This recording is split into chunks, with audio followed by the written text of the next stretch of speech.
Hi, I'm Dr. Ashna Naik and welcome to my channel Enamelo, here to make dentistry a little easier to understand and a lot more interesting.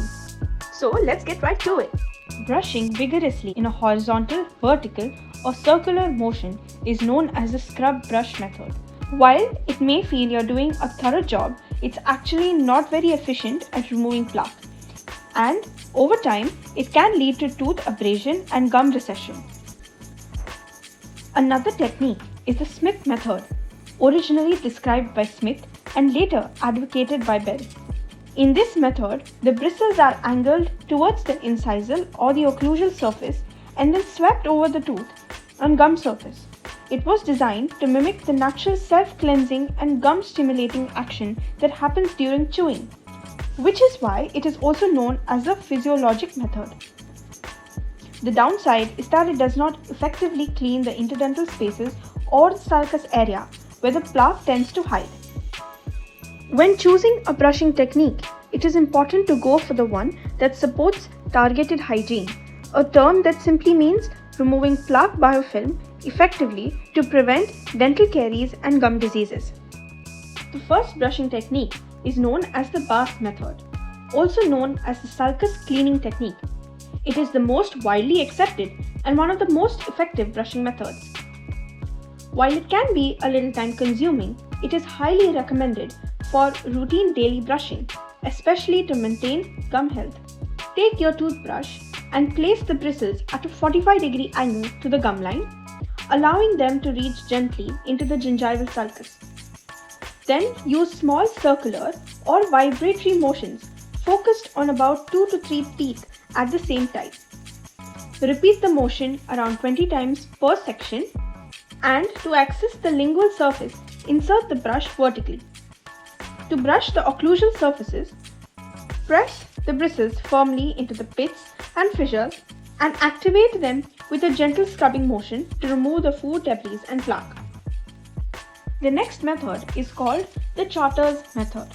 This technique is especially helpful if you have open interdental spaces, exposed root surfaces, or if you're wearing any fixed prostheses like crowns or bridges, or any orthodontic appliances on the teeth. It could also be used after intraoral surgeries.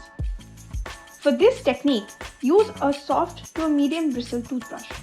Place the bristles at a 45-degree angle to the gingiva, with the bristles pointing coronally towards the chewing surface. Then use gentle vibratory strokes to work the bristles into the interproximal areas.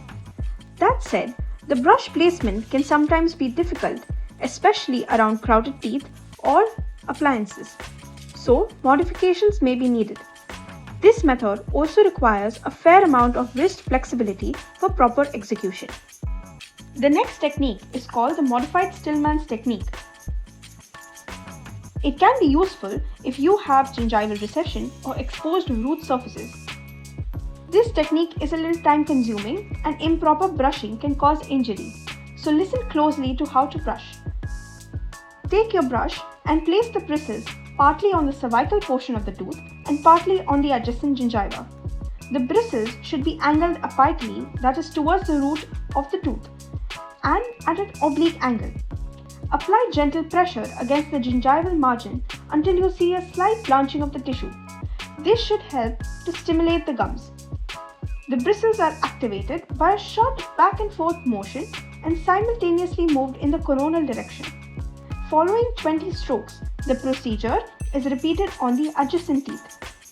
For cleaning the lingual surfaces, the toothbrush should be inserted vertically. And to clean the occlusal surfaces, the bristles should be perpendicular to the chewing surface and allow them to penetrate into the grooves, and even in the interproximal embrasures for thorough cleaning. This next technique is for children or people with limited motor control or not having much flexibility at the wrist. It's called the roll technique. It is also known as the rolling stroke or the sweep method. For this technique, place the brush at a 45-degree angle to the gum. And now, gently roll the bristles towards the occlusal or the chewing surface. This technique not only cleans the teeth but also helps to massage and stimulate the gingival tissues. However, there are a few things to keep in mind.